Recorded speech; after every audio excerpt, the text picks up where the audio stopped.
প্রসঙ্গটা খুব প্রাসঙ্গিক মনে হচ্ছে। ১৮০ দিন খুব বেশি সময় নয় কিন্তু। হুম। আজকাল একটা সমস্যা হচ্ছে কি, ধরেন যে আমরা যখনই কথা বলি, আমাদেরকে যারা দেখেন বা শোনেন, তারা আসলে ২ টি ভাগে বিভক্ত। ভেরি ক্লিয়ার, ২ টো ভাগে বিভক্ত। এক ভাগকে আপনি কোনোভাবেই সন্তুষ্ট করতে পারবেন না, যদি অন্য ভাগ সন্তুষ্ট হয়। অর্থাৎ হয় এ ভাগ অসন্তুষ্ট অথবা অন্য ভাগ অসন্তুষ্ট। তো আমি এই কারণেই ১ম এ শুরু করতে যেটা বলতে চাচ্ছি যে 180 ডেইজ এটা বাংলাদেশের জন্য কোনো দীর্ঘ সময় নয় এবং কাউকে পরিমাপ করার জন্য যথেষ্ট সময় নয়। কোন সরকারকে তো নয়ই। কিন্তু আপনি যে বললেন যে তারেক রহমান যখন ফিরে আসেন, উনি সেই বিখ্যাত আমেরিকান ডায়ালগকে পুনরাবৃত্তি করে বলেছিলেন যে, "I have a plan." Dream এর জায়গায় প্ল্যান বলেছিলেন। কিন্তু প্ল্যানটা কি আমি ঠিক বুঝে উঠতে পারছি না। হুম। এখন পর্যন্ত আমার কাছে অন্তত পরিষ্কার হয়নি যে তার প্ল্যানটা কি। যেমন ধরেন আপনি শুরুতেই যে ৩ টে বিষয় অগ্রাধিকারের কথা বললেন, আইন শৃঙ্খলা। কিঞ্চিৎ যে উন্নতি হয়নি সেটা তো বলা যাবে না। ধরেন চাইলেই যে আগের মতো মপ করতে পারছে, মানে মিডিয়া অফিসে হামলা করা, এটা করা, ওইটা করা, এগুলো হচ্ছে না। কিন্তু এই তো পরশুদিনই আপনার পুলিশ লাইনের কনসার্ট বন্ধ করে দেওয়া হয়েছে। হুম। এবং বলা হয়েছে যে তোমরা আর ভবিষ্যতে কনসার্ট করতে পারবে না। এই ধরনের হুমকি দেওয়া হচ্ছে প্রকাশ্যে। সেটা কি আইন শৃঙ্খলা পরিস্থিতির অবনতি নয়? হুম। তারপরে ধরেন আইন শৃঙ্খলা পরিস্থিতি যদি নিয়ন্ত্রণেই থাকে, পুলিশকে কি করে উগ্র জঙ্গিরা বা উগ্র মানুষেরা হুমকি দিয়ে বলতে পারে যে গান এখানে বন্ধ করতে হবে, যাদেরকে আমরা মাদ্রাসার বলছি।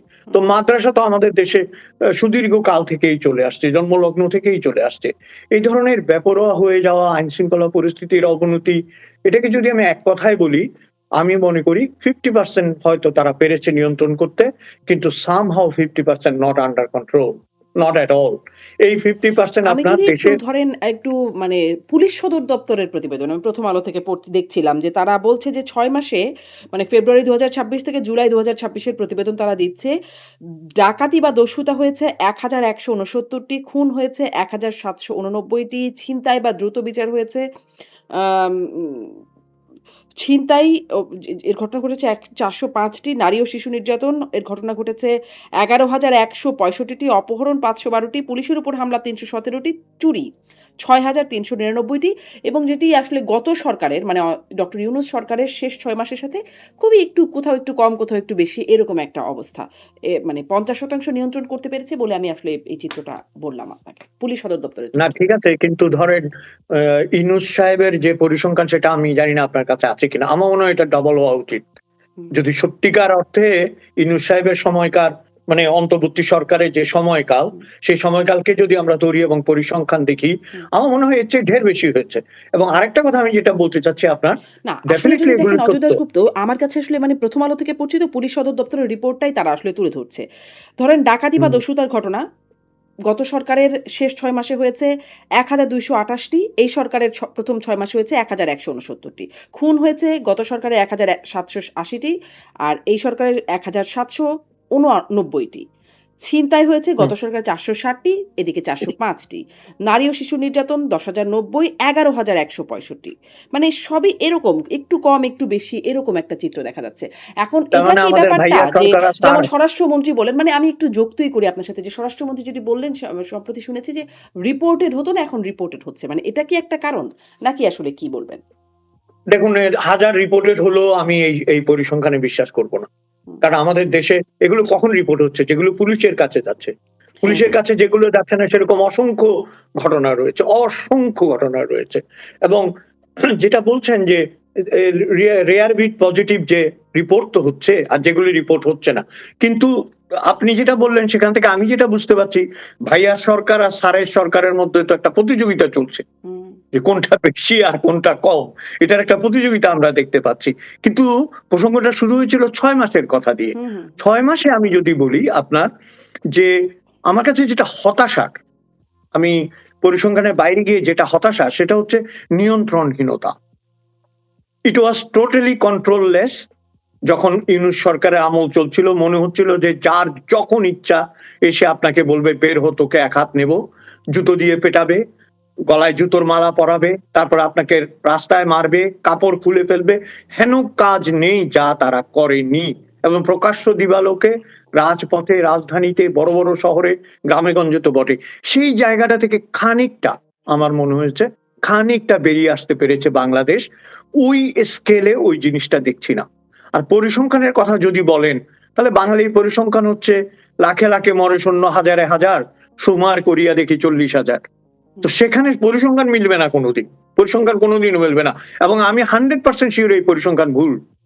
এবং প্রথম আলো যখন দিয়েছে এই পরিসংখ্যান উদ্দেশ্য প্রণোদিতভাবে ভুল। কারণ প্রথম আলো এ পর্যন্ত যা করেছে, আমি কোনো মিডিয়ার বিরুদ্ধে বলতে চাই না, ওখানে আমার অজস্র বন্ধু কাজ করেন এবং মতি ভাইও আমার পছন্দের একজন, অপছন্দের নন তিনি, পছন্দের একজন মানুষ। কিন্তু প্রথম আলো যা করে ডেলিভারেটলি করে। প্রথম আলো জায়গা মতো আপনার পরিসংখ্যানের সংখ্যা বাড়াবে, পরিসংখ্যানের সংখ্যা কমাবে। প্রথম আলো রিপোর্টকে আমি আমলে নিতে রাজি এটি নই। প্রথম একজন আলো পুলিশ সদর দপ্তরের রিপোর্টটা তুলে ধরছে। এটি পুলিশ মূলত সদর দপ্তরের পুলিশ রিপোর্ট, সদর তাহলে দপ্তরের রিপোর্ট। তাহলে হয়তো ঠিক আছে, কিন্তু প্রথম আলো রিপোর্ট হলে আমি নিতে রাজি নই, সরি। আমি একটু বাকি যেটি মানে আইন শৃঙ্খলা, তারপরে সরকারের যে প্রতিশ্রুতি দ্রব্যমূল্য। দ্রব্যমূল্যের ব্যাপারে দুটো একসাথে মিলিয়েই বলি, কারণ দ্রব্যমূল্যের সাথে জ্বালানি সংকটের একটা মানে একটা সংযোগ তো আছেই। বাণিজ্য মন্ত্রী নিজেই বলছেন দ্রব্যমূল্যে তিনি সন্তুষ্ট নন, আর জ্বালানি সংকটের পেছনে এই সরকার তাদের কোনো দায়ী দেখছে না। আসলেই তো আন্তর্জাতিক একটা বাস্তবতা আছে, এবং তার সাথে সাথে এই সরকার বলছে যে এটি বিগত, মানে স্বরাষ্ট্রমন্ত্রীর বক্তব্য শুনছিলাম, জ্বালানি সংকট বিগত ফ্যাসিবাদী সরকারের রেখে যাওয়ার সমস্যা। স্বরাষ্ট্রমন্ত্রী বলছেন, কিছুদিন আগে মুক্তিযুদ্ধ বিষয়ক মন্ত্রী সহ মন্ত্রীরা বলছেন আর কি, যে এটি শেখ হাসিনার জ্বালানি নীতির কারণে হয়েছে। এটা নিয়েও একটু আপনার বিশ্লেষণ শুনবো। আমি আমি ধরেন আমি একটা কথা বলি আপনাকে, আমাদের দেশে যখনই কেউ সরকারে আসে না, তখন তার মাথাটা আউলিয়া যায়, মানে তার মাথাটা পাগল হয়ে যায়। কি যে বলে, এই কথার কোনো অর্থ নেই। অন্তর্বর্তী সরকারের আমলে কিন্তু বিদ্যুতের এই সংকট ছিল না। আমি তাদের সরকারকে পছন্দও করছি না, এবং তাদের সরকারের সম্পর্কে আমার কোনো ধরনের সদার্থক মনোভাব নেই, আমি সরি। কিন্তু এটা তো স্বীকার করতে হবে যে 1.5 বছর তারা চালিয়েছে, সেই 1.5 বছরে আমরা এই সংকটটা দেখিনি। আর তারা যে বলছেন যে শেখ হাসিনা এটা দায়ী, বা শেখ হাসিনা সরকার এটার জন্য দায়ী, তাই যদি হয় তাহলে তাদের আগের সরকারের 1.5 বছরে তারা দিতে পারলো কি করে বিদ্যুৎ এবং গ্যাস? কি করে দিতে পারলো?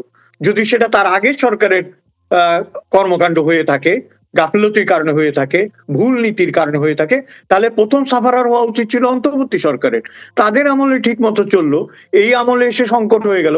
এটার উত্তর কি? এটার উত্তর কি শেখ হাসিনা দেবেন? শেখ হাসিনা সরকারের সময় দেখেন, মানুষ কিন্তু বারবারই একটা কথা বলছে, এই কথাটা বুঝতে হবে। কিন্তু এই স্পন্দন, এই বার্তা, এই মানুষের এই মনের কথা, এটা বুঝতে না পারা হচ্ছে আমাদের দেশের সরকারগুলোর সবচেয়ে বড় ব্যর্থতা। ব্যর্থতা স্বীকার করার মধ্যে ব্যর্থতা নেই, ব্যর্থতা বুঝতে না পারার মধ্যেই বড় ব্যর্থতা। কারণ আপনি বুঝতে পারছেন না আপনার ব্যর্থতা কোথায়, এই কারণে আপনি এটা বলছেন। আপনি একবার বলছেন ভারত থেকে গ্যাস আনবেন, এনেছেও বোধহয়, যেটা দেখলাম খবরের কাগজে। আপনার সাথে কথা বলার আগে আমি একটু চোখ বুলিয়ে নিচ্ছিলাম। চট্টগ্রাম, ঢাকা এবং গাজীপুর, গাজীপুরের রিপোর্টটা ভয়াবহ। বলছে আপনার গার্মেন্টস ইন্ডাস্ট্রির বিভিন্ন প্রোডাকশন গ্যাসের কারণে বন্ধ হয়ে গেছে, এবং ঠিকভাবে তারা পোশাক তৈরি করতে পারছে না এবং সাপ্লাই দিতে পারছে না। আপনি দেখেন চ্যানেল ওয়াইজ এই গ্যাসের সংকট কোথায় গিয়ে দাঁড়াচ্ছে। এবং চট্টগ্রামে আমি যতটুকু জানি, আমাদের যত আত্মীয় স্বজন বন্ধু বান্ধব আছেন, অনেকদিন তারা রান্না করেছেন দিনে এক বেলা, কোনো সময় রান্না করতে পারেননি। এই ধরনের যে একটা সংকট তৈরি হয়েছে, তীব্র সংকট, সেই সংকটকে উপেক্ষা করে যখন আমাদের প্রধানমন্ত্রী বলছেন, এটা আমাকে কষ্ট লেগেছে। আমি মনে করি যে তিনি বলছেন যে কি যেন পেছনে ফ্যান চলছে, তার মানে কি বিদ্যুৎ আছে? উনি বলছেন এটা, যে পেছনে দেখবেন ফ্যান চলছে, কিন্তু আমার কাছে তারা বিদ্যুৎ চাচ্ছে। মানে উনি বলছেন যে ফ্যান চলছে মানে বিদ্যুৎ আছে, তারপরও আমার কাছে বিদ্যুৎ চাচ্ছে, এই কথাটা বলেছেন। এই কথাটা বলা তার উচিত হয়নি। কারণ এই একটি ঘটনায় যদি সেখানে 10টা ফ্যান চলেও থাকে, এটা প্রমাণ করে না যে বাংলাদেশে গ্যাস বা বিদ্যুৎ আছে। কারণ হাজার হাজার মানুষ, কোটি কোটি মানুষ বিদ্যুতের অভাবে, গ্যাসের অভাবে তুলছে। সেটাকে অ্যাড্রেস করে যদি বলা হতো, তাহলে বিষয়টা আমি বুঝতাম যে তিনি বিষয়টা বুঝতে পেরেছেন। এই যে বুঝতে পেরেও না পারা, অথবা না পারা বোঝার ক্ষমতা, এটা কিন্তু আমি মনে করি ভয়ঙ্কর একটা ব্যাপার। আমি আজকেই সকালে একটা বিষয় দেখছিলাম, সেখানে একটা কথা আমি একটু বলি। সেটা হচ্ছে কি জানেন, যে সবসময় বলা হয়, এটা আমরা সকলেই জানি, যে উইজডম হচ্ছে only good thing in the world, in the life, wisdom. আর ইগনোরেন্স হচ্ছে the most evil in the life. আমরা ইগনোরেন্স দিয়ে তো আমরা কেউ দেশ চালাতে পারবো না। মানে যারা দেশ চালাক তাদের যে না, উইজডম আমরা কিন্তু আশা ধরেন করছি যে সরকার বলছে তো তাদের কোনো বিন্দুমাত্র দায় নেই এই গ্যাস সংকট বা জ্বালানি সংকটের পেছনে। মানে এই কথাটা কি আসলে অসত্য? সরকার ৬ মাসে কি করল যে তাদের কারণে আসলে গ্যাস বিদ্যুৎ সংকট তৈরি হলো? আন্তর্জাতিক বাস্তবতা সেটা তো আমরা সবাই দেখছি। এর সাথে আর জি। কি আছে যে মানে সরকারের দায় কি আছে? দেখেন কিছু যে যার কারণে আমরা সংকটে আছি? দেখেন সরকার কি করে দায় এড়ায় এটাই তো ১ম প্রশ্ন। আপনি দেশের কর্তা, আপনি দেশ চালানোর দায়িত্ব নিয়েছেন। অর্থাৎ দেশের যেগুলো মৌলিক বিষয় সেগুলো সব আপনার অধীনে। আপনার একজন জ্বালানি মন্ত্রী আছে, আপনার একজন বিদ্যুৎ মন্ত্রী আছে, আপনার একজন বাণিজ্য মন্ত্রী আছে। তাহলে মিনিস্ট্রি গুলো কি কাজ করছে? কোথায় অসুবিধা হয়েছে? কিভাবে এই অসুবিধা দমন করা যায় হুম, বা অসুবিধা বন্ধ করা যায় সেটা বের করার জন্যই তো মন্ত্রী। সেটা বের করার জন্যই তো সেই মন্ত্রণালয়। সেটাকে নিরসন করার জন্যই তো মন্ত্রী এবং সচিবরা। সেটাকে নিরসন করার জন্যই তো এতগুলো ডিপার্টমেন্ট। তাদের কাজ কি তাহলে? আমি যখন কলকাতায় ছিলাম তখন এই আপনার উপসাগরীয় যুদ্ধ যেটা ইরানের সাথে হচ্ছে, হরমুজ প্রণালীর কারণে সেখানেও কিন্তু বিদ্যুৎ সংকট হয়েছিল। তখন মমতা ব্যানার্জি ক্ষমতায় ছিলেন। আমি দেখলাম ওদের তো আর জাদু নেই না, ওরাও আমাদের মতো। উইদিন এ উইক ওটা কন্ট্রোল করেছে তারা। উইদিন এ উইক যে রেস্টুরেন্ট গুলো বন্ধ হয়ে গিয়েছিল সেই রেস্টুরেন্ট গুলোকে অন্যভাবে ডেভেলপ করেছে। বলছে এই খাদ্যের পরিবর্তে এই খাদ্য বানাও যেখানে তেল কম লাগে। দেখেন পরিকল্পনাগুলো কি? বলছে তুমি তেল জাতীয় যেগুলো উন্নয়নে করতে হয় সেগুলোর পরিবর্তে রেডি খাবার যেগুলো এবং কি যেন ওইগুলো দিয়ে করো। তারপর নানা জায়গায় আপনার শিল্প খাতে যেখানে গ্যাস বেশি ব্যবহার হয় সেটাকে রিডিউস করিয়েছে। What I am saying in fact যে একটা পরিকল্পনার প্রয়োজন। কোথায় রিডিউস করতে হবে, হুম, কোথায় দিতে হবে, তাই না? এবং আপনি বিপণী বিতান সাজিয়ে রাখবেন। গার্মেন্টস এ বিদ্যুতের সংকট হবে। গার্মেন্টস এর বিদ্যুতের সংকট হবে। সেটাকে আপনি বাঁচিয়ে রেখে মানুষকে বিদ্যুৎ দেবেন, আবার মানুষের খাদ্যের সংকট হবে। এগুলোর মধ্যে সরলীকরণ করলে তো চলবে না। এটা যে বলছেন যে সরকারের দায় নেই, হ্যাঁ সরকার হয়তো মোটা দাগে এই বিদ্যুৎ সংকটের জন্য দায়ী নয়। কিন্তু এর পরিকল্পনা বাস্তবায়ন এবং বিদ্যুৎ সংকটের অভাবের জন্য তো সরকারই দায়ী। মানুষ তাহলে কাকে দায়ী করবে? জি। মানুষ কাকে দায়ী করবে মানে সরকার কাকে দায়ী করছে সেটা একটু যদি দেখেন যে সরকার তো আসলে আন্তর্জাতিক যে বাস্তবতা সেটি তো আসলে আছেই বাস্তবতা। সেটি সবাই আমরা দেখছি। তার সাথে ফ্যাসিবাদী আমলের বা বিগত আমলের রেখে যাওয়া সমস্যার কথা এই সরকার উল্লেখ করছে। সরকারের মন্ত্রীরা বলছেন। মানে আমি বিশ্লেষকদের বেশ কয়েকদিন ধরেই তো সমস্যাটা চলছে, বেশ প্রকট অবস্থায় চলছে। আপনি বলছিলেন শিল্প কারখানা যেভাবে বন্ধ হয়েছে, ফলে মানে ব্যাপক একটা অবস্থা দেশে বিরাজ করছে, খারাপ অবস্থা। ফলে যে এটি ফলো করতে গিয়ে যেটি দেখছিলাম যে আ উম মানে বিশ্লেষকরা বলছেন যে আমদানি নির্ভরতা বেড়েছে, নিজস্ব গ্যাস অনুসন্ধান সেটি আসলে আগের সরকারের বড় একটা সময় ছিল সেটি করা হয় নাই। সাথে আরেকটা বিষয় এটি তুলে ধরছেন যে একটা এফএসআরইউ হয়েছিল আওয়ামী লীগ সরকারের সময় যেটি সামিট গ্রুপের সাথে হয়েছিল। কিন্তু ডক্টর আচ্ছা। ইউনূস সরকার যেহেতু আওয়ামী লীগ সরকার করেছে এবং সামিট গ্রুপের সাথে করেছে, সেটি বন্ধ করে দেয়া হলো। কিন্তু তার কোনো বিকল্প খোঁজা হলো না। ফলে এখন আসলে যখন একটি টার্মিনাল দুর্ঘটনা কবলিত হলো, তখন আর আমাদের হাতে কোনো বিকল্প নাই। এরকম একটা অবস্থার মধ্যে পড়ে গেল।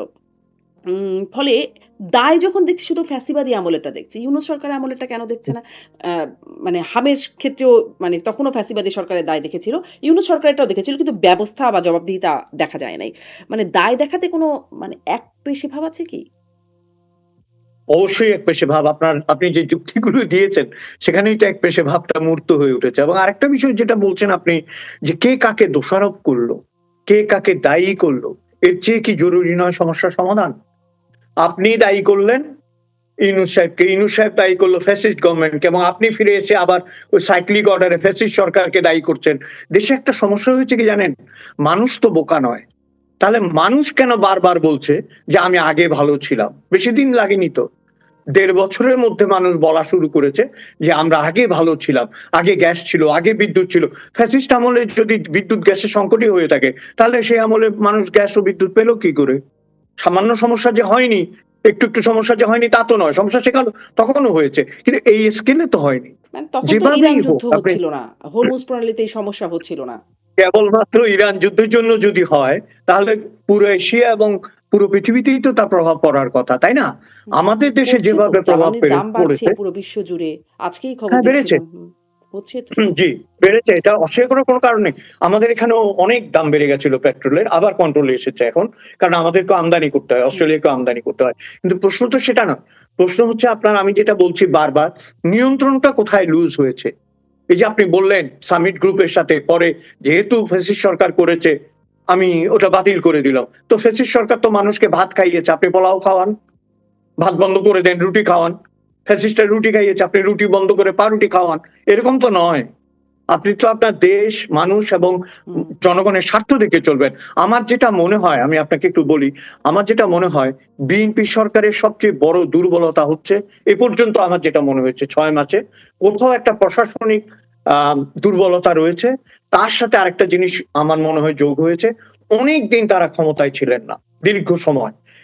দীর্ঘ সময় ক্ষমতায় না থাকাটা অপরাধ নয়। কিন্তু দীর্ঘ সময় ক্ষমতা আসার পর এমন মানুষদের চুজ করা হয়েছে যারা ৩০ বছর, ২০ বছর, ২২ বছর আগে ক্ষমতায় ছিলেন। তাদের মাথায় যে বাংলাদেশ, তাদের পরিকল্পনায় যে বাংলাদেশ, তাদের বাস্তবতায় যে বাংলাদেশ, সেটি যদি হাই স্কুলের বাংলাদেশ হয়, শেখ হাসিনা কিন্তু এই বাংলাদেশকে ইউনিভার্সিটিতে পৌঁছে দিয়ে গেছিল। হুম। কাজে আপনাকে এমন লোক লাগবে যে ইউনিভার্সিটির এডুকেশনের বাংলাদেশকে চালাতে পারবে। আমি একবারও বলছি না তাদের মন্ত্রীরা পারবেন কি পারবেন না, এখনো সময় হয়নি বলার। হুম। আমি একবারও বলি না তারা যোগ্য কি অযোগ্য, কিন্তু আমার মনে হয়েছে এই ডিফারেন্সটা আছে। উনি একটা মানে শেখ হাসিনা ধরেন তিনি পালিয়ে গেছেন, তিনি স্বৈরাচার, তিনি ফ্যাসিস্ট।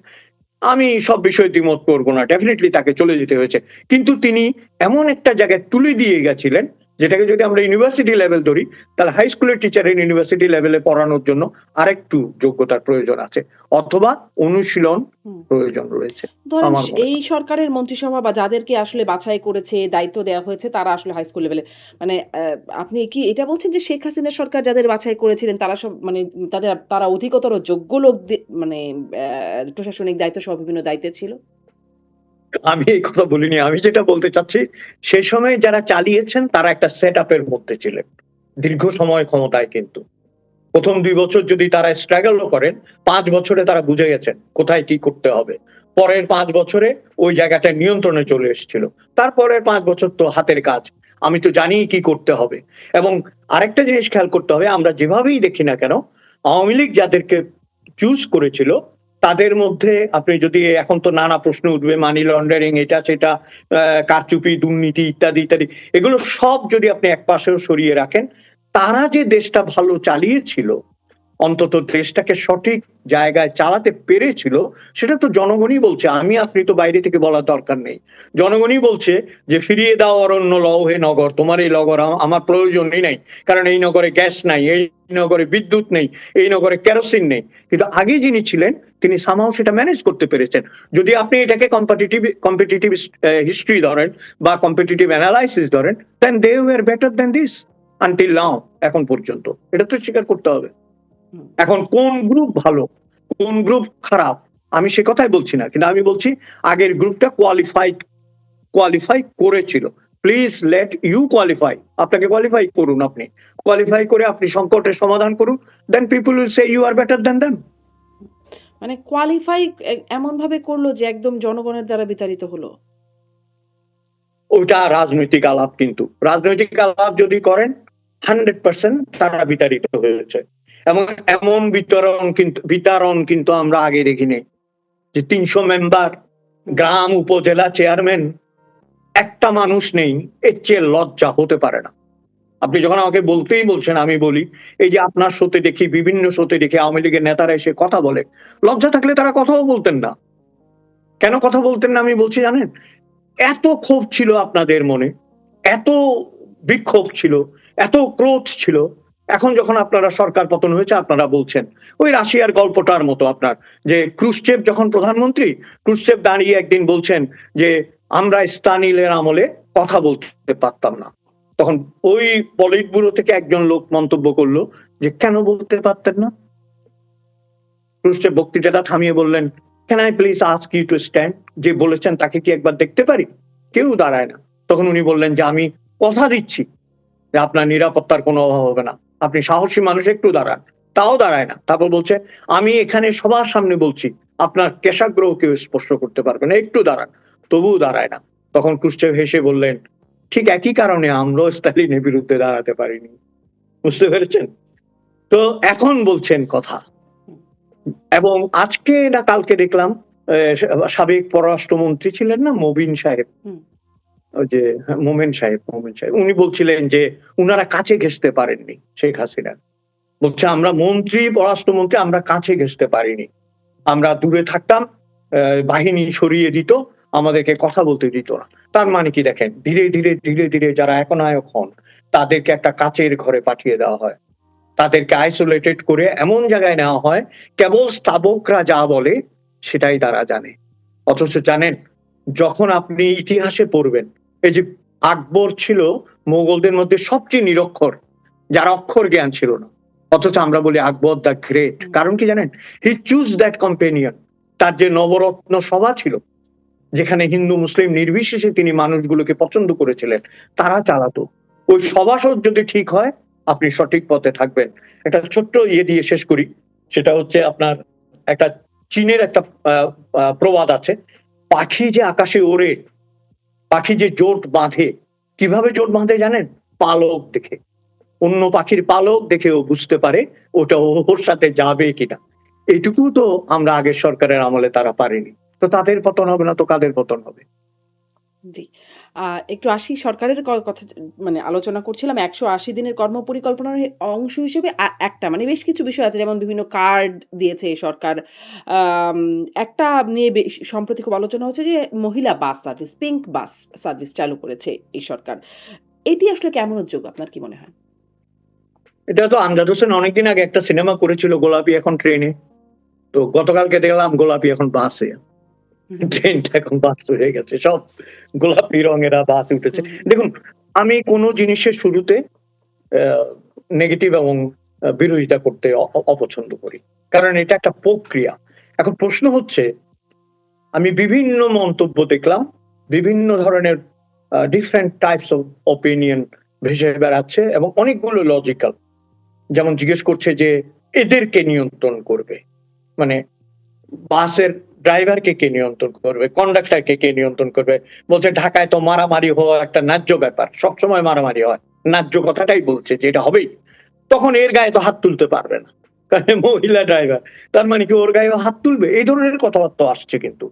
কিন্তু আমার কাছে যেটা আম মানে প্রশ্নবোধক যেটা, সেটা হচ্ছে যে মহিলাদের জন্যে আলাদা বাস চালু। তার আগে একটু বলি, কলকাতায় কিন্তু ট্রেনে মহিলাদের আলাদা বগি আছে। আপনি হয়তো জানেন। হুম। যে এখানে আমি বহু দেশে দেখেছি এটা, লেডিসদের আলাদা বগি থাকে। শুধুমাত্র মহিলারা উঠবে। কিন্তু তার মানে এই নয় যে অন্যান্য বগিগুলোতে মহিলারা উঠতে পারবেন না। খেয়াল করবেন কিন্তু। অন্যান্য বগিতেও মহিলারা উঠতে পারবেন। কিন্তু এই দুটো বগি স্পেশালি তাদের জন্য দেয়া হলো। তো সেটাতে একটা সমতা আছে। মহিলা পুরুষ একসাথে যাচ্ছে। দুটো বগি মহিলাদের দেওয়া হয়েছে বা একটা বগি দেওয়া হয়েছে। এখানে পুরো বাসটাই হচ্ছে মহিলাদের। তো এটার পেছনে ধরেন আমরা সন্দেহ করছি কেন? যারা সন্দেহ করছে তাদের কারণ হচ্ছে পুরো দেশটাতেই কিন্তু মহিলা এবং পুরুষকে ভাগ করে ফেলা হচ্ছে। এবং মহিলাকে নানাভাবে ক্ষুদ্রতে ক্ষুদ্রভাবে ভাগ করা হচ্ছে। জেন্ডার ওয়াইজ ভাগ করা হচ্ছে। তারপরে পোশাক ওয়াইজ ভাগ করা হচ্ছে। তার বয়স ওয়াইজ ভাগ করা হচ্ছে নানা ধরনের। এবং এইটাকেই আমরা কিন্তু প্রচ্ছন্ন মৌলবাদ বলি। বিষয়টা খুবই স্পর্শকাতর। কিন্তু বলতে আমি বাধ্য হচ্ছি, এটা একটা প্রচ্ছন্ন মৌলবাদের একটা পরিণতির মতো। যে কারণ আমরা তো আপনার কি বলে ঘরপড়া গরু। সিঁদুরে মেঘ দেখলেই আমরা ভয় পাবো। আমি কিন্তু শুরুতেই বলেছি যে আমি পজিটিভ। যে এই ধরনের একটা বাস চালু হয়েছে, অসুবিধা কি? চলুক না ঢাকায়, হ্যাঁ? এই যে বলছে মেয়েটা বলছে আমি এমএ পাস কিন্তু আমি বাস চালাতে এসেছি। I salute you. বলছে আমি ডিগ্রি পাস, হুম। আমি কন্ডাক্টর হয়েছি। I salute you too. মানে কি? সামাজিক বেড়াজালগুলো ভেঙে যাচ্ছে। ডিগ্রি পাস করে কেরানি হওয়ার চাইতে এটা হতে চাইছে। এটা তো অভিনন্দনযোগ্য। কিন্তু যখন আমি সামাজিক প্রেক্ষাপট বিবেচনা করছি, তখন আমার ভয় হচ্ছে যে আপনি জামাতের ফাঁদে পা দিচ্ছেন না তো? যারা চাইছে যে মেয়ে, মেয়ে বলেছে না? আমি কি কথাটা এমনি, এমনি বলছি? এরাই তো বলেছে যে মেয়েদের নাচ মেয়েরা দেখবে। ছেলে আর মেয়েদের মধ্যে পর্দা থাকবে।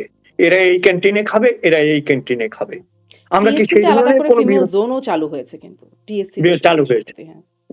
দেখেছি, আমি ছবিতেও দেখেছি ফেসবুকে যে চালু হয়েছে। এবং নট অনলি দ্যাট, কোথায় আপনার মনে আছে কিনা ওই যে পাগলদের আমলে গত ১৩ বছরে যে উন্মাদরা আমাদের দেশকে চালিয়েছিল, তাদের আমলে কাওয়ালি গানের মধ্যে পার্টিশন দিয়ে দিয়েছিল। হুম। হুম? যে এদিকে তোমরা শুনবা, এদিকে আমরা শুনবো। কিন্তু মুশকিল হচ্ছে কি জানেন, এই পর্দাটা আবার 501 নম্বর রুমে থাকে না। হুম, যখন কেউ 501 নম্বর রুমে যায় তখন কিন্তু পর্দাটি নিয়ে যায় না, তখন কিন্তু অন্য ধরনের কাহিনী হয়। তা আমি কাহিনী অন্য জায়গায় নিতে চাই না। আমার কথা হচ্ছে গোলাপি বাসটি যদি সৎ উদ্দেশ্যে হয়ে থাকে, যে আমাদের দেশে আরেকটা কথা আছে, নারীরা পুরুষদের সাথে বাসে যেতে যদি 50 বছর কষ্ট না হয়, হঠাৎ করে নতুন করে কষ্ট হবে কেন, হুম। বা নতুন করে বিব্রত হতে হবে কেন তাকে বাসে উঠতে হলে? এবং আমি আরেকটা জিনিস খেয়াল তো করেছি, 50 বছর আপনি ধরেই কষ্ট হচ্ছে। মানে এখন সেই কষ্টের একটা সমাধান হলো কিনা? লাঘব করতে চাচ্ছে, আসছি কথায়। হুম, দেখেছেন কিনা আপনি যে পুরুষের বাস থেকে মেয়েদেরকে নামিয়ে দেওয়া হয়েছে?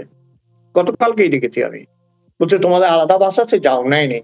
ভদ্রমহিলা অসহায়ের মতো, প্রৌঢ় একজন মহিলা, অসহায়ের মতো বলছেন আমাকে নিল না। তো ওই লোকটা জিজ্ঞেস করছে নিল না কেন? বলছে তোমাদের বাস আছে, তোমাদের বাসে আসো, নিও না। এই যে চলে গেল। দেখেন, division has already been created এবং শুরু হয়ে গেছে এটার এফেক্ট। কিন্তু আমি তারপরও বলবো যে আমি শুরুতেই নিন্দা করতে চাচ্ছি না। আমার মনে হয় এটাকে একটু সময় দিতে হবে। কিন্তু আমার আবার ভয়ের কথা বলছি আপনাকে। লুৎফর রহমান সরকারের আমলে বিকল্প বাস চালু হয়েছিল। আরো অনেক, অনেক বিষয় আমরা বাংলাদেশে এক্সপেরিমেন্টাল ওয়েতে চালু হয়েছিল, যেগুলো টেকেনি। হুম।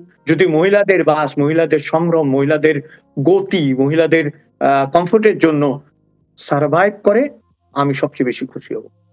জি।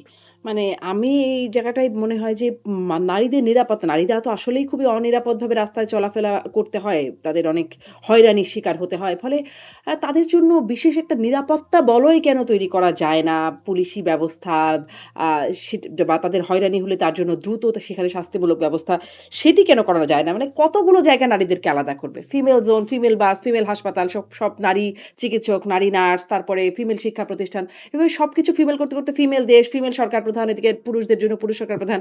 আস্তে, আস্তে কিভাবে করতে, করতে নারীদের জন্য আলাদা ইউনিভার্সই করে ফেলতে হবে কিনা আমাদের। আ যাই হোক, একটু আরো কিছু বিষয়ে আসি। আপনি এই বিগ বাস প্রসঙ্গেও বলছিলেন। সাথে, সাথে আপনি বলছিলেন যে প্রচ্ছন্ন মৌলবাদ কিনা। এখন মৌলবাদ থেকে যেটি আস্তে, আস্তে আরো ডালপালা মেলে যেটা জঙ্গিবাদের দিকে চলে যায়, সেখানেও একটু খবর আছে যে সম্প্রতি সময়ে বেশ কিছু খবর হচ্ছে যে বোমা আতঙ্ক। দেশে বিভিন্ন জায়গায় বোমা বিস্ফোরণ, এই ধরনের খবর দেখা যাচ্ছে এবং যারা ৫ই আগস্ট বা ওই সময়কালীন দেশ জেল থেকে পালিয়েছে বা তার পরবর্তী সময়ে জামিনে মুক্তি পেয়েছে বা একেবারেই ছাড়া পেয়েছে, কোথাও, কোথাও দেখছিলাম যে বোমারু মিজান, জুয়েল ওস্তাদ, তাদেরকে এখন খুঁজছে পুলিশ। যারা ওই সময় আ মানে আওয়ামী লীগ আমলে তারা বিরোধী মতাদর্শী, বিরোধী রাজনৈতিক দলের নেতাকর্মী হিসেবে পরবর্তী সময়ে ছাড়া পেয়ে গেছে। কিন্তু তাদেরকে এখন পুলিশ আবার খুঁজছে। এই একটা অবস্থা। আবার দেখছিলাম যে জাতিসংঘ সতর্ক করেছে বাংলাদেশে আল কায়দা ঘাঁটি গড়ার চেষ্টা করছে। আরেকটু বলি, স্বরাষ্ট্রমন্ত্রী যিনি আ আম আগেই বলেছিলেন যে দেশে জঙ্গিবাদী তৎপরতা নেই। ফ্যাসিবাদী আমলে রাজনৈতিক ফায়দা হাসিলের জন্য জঙ্গিবাদ শব্দটি ব্যবহার করা হতো।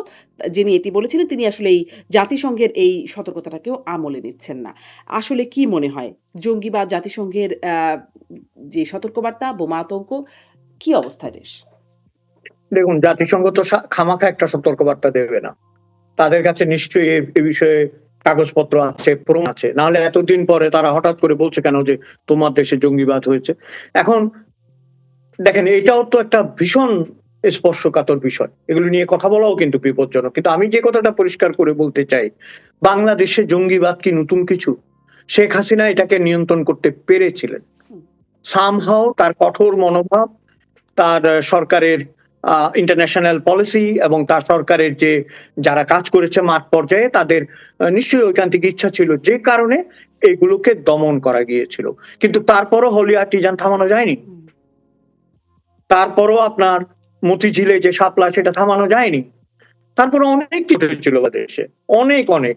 সেগুলো কঠোরভাবে নিয়ন্ত্রণ করা হয়েছিল। আমি মনে করি এই সতর্কতাকে যিনি উপেক্ষা করছেন কিংবা বলছেন সত্য নয়, তিনি আমাদের মঙ্গলের জন্য বলছেন না। কারণ বাংলাদেশে এটা নতুন করে বলার কোনো প্রয়োজন পড়ে না, মৌলবাদ আছে কি নেই। আপনার যে হারে মূর্তিগুলো ভাঙা হয়েছে, দেখেন সেখানেও কি আইরনি, কি ধরনের একটা কৌতুক। বলছে আমরা মূর্তি আমাদের জন্য হারাম, ভাস্কর্য আমাদের হারাম, এই কথা বলে বঙ্গবন্ধুর মাথার উপর উঠে তাকে জুতো দিয়ে মারা হয়েছে। দেখেছেন লজ্জা? এই লজ্জার বিপরীতে জুলাই জাদুঘরে মূর্তি স্থাপিত হয়েছে। এটার ব্যাখ্যা কি? কিসের ব্যাখ্যা এটা? আপনি ওই জায়গায় বলছেন আমি মানি না। এই জায়গায় আপনি তার মূর্তিকে বলছেন এটা হালাল। এটা অদ্ভুত না? এবং আরেকটা যে বলি আপনাকে যে জঙ্গিবাদের কথা আপনি যেটা বলছেন, অন্তত ১০১টা প্রমাণ আছে যে বাংলাদেশে জঙ্গিবাদের প্রভাব আছে। জঙ্গি আছে। ছদ্মবেশে হোক আর প্রত্যক্ষ হোক আছে। এবং ইউনূস সরকার অর্থাৎ যেটা অন্তর্বর্তী সরকার, তারা যখন ১ম এ আসলো, টোটালি ললেস একটা কান্ট্রি, সেখানে সবাইকে মুক্ত করে দেয়া হয়েছিল জেলখানা থেকে। ওরা কোথায়? আপনি যেটা নিজেই বললেন, পুলিশ তাদের খুঁজছে। কতগুলোকে খুঁজবে, কতগুলোকে ধরবে? এরা সবগুলো দাগী। হিজবুত তাহরীর কথা আপনি জানেন, বিভিন্ন প্রতিষ্ঠান আছে এবং এরা যেকোনো সময় এরা ইউনিফাইড। আমি ইউনিফাইড না। আমরা হচ্ছে স্বতন্ত্র খালি ভাগ। এরা কিন্তু ইউনিফাইড। এক কথায় এরা এক হয়ে যাবে।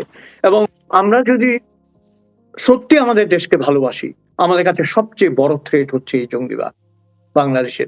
এবং যে কথাগুলো আমরা এতক্ষণ ধরে বলেছি, তার মধ্যে একটা কথা লুকিয়ে নেই যে সব মানুষের অন্তরে, মানে সব বলবো না, সরি, অধিকাংশ যুবক যুবতী এবং যাদেরকে আমরা নিউ জেনারেশন বলি, তাদের ভেতর একটা পরিবর্তন ঘটেছে। ধর্মের নামে, ধর্ম উন্মাদনার নামে, ধর্ম ব্যবসার নামে এমন একটা বীজ ঢুকিয়ে দেয়া হয়েছে যে বাংলাদেশে, আমি মনে করি ব্যক্তিগতভাবে, এটা বলা অত্যন্ত সংকট, মানে আমি মনে করি সংকটের মধ্য দিয়ে যেতে হবে আমাদেরকে যদি এটা না করি। কারণ বাংলাদেশের আন্তর্জাতিক বাস্তবতা, ভৌগোলিক বাস্তবতা, প্রতিবেশী সুলভ বাস্তবতা এবং জঙ্গিবাদ একসাথে যায় না। Afghanistan is a different country. তার বর্ডার গুলি অন্য দেশের সাথে।